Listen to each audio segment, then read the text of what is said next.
আগের দিনে তো তোমাদের সাথে শেয়ার করেছিলাম ঠাকুর দেখতে যাওয়ার, রেইনকোট পরে ঠাকুর দেখতে যাওয়া। আজকে কিন্তু বৃষ্টি পড়ছে না, আজকেও বেরিয়ে পড়েছি ঠাকুর দেখতে শ্রুতিকে নিয়ে। আজকে বৃষ্টিটা ছিল না, আর আজ কিন্তু চতুর্থী।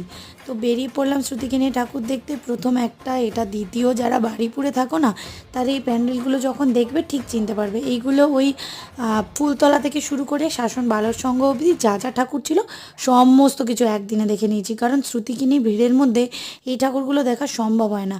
আর এই প্যান্ডেলটা খুব সুন্দর, পুরো পাটের কাজ, আর এটা একটা পাহাড়, সেখানে আবার ঝর্ণা। তো শ্রুতিকে নিয়ে এই ফাঁকায় ফাঁকায় ঠাকুর দেখার মজাটা খুব ভালো। বাচ্চাদের, তোমাদের সাথে যাদের বাচ্চা আছে না, তারা আমি বলবো সবসময় বাচ্চাদের সাথে নিয়ে আগে ঠাকুর দেখে নাও, কারণ ষষ্ঠী সপ্তমীর পরে না খুব অসুবিধা হয়ে যায়।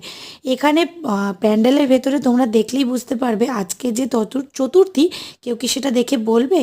আর আমার এই পুজোর সমস্ত ভ্লগ কিন্তু বড় ভ্লগ আমার চ্যানেলে দেওয়া আছে।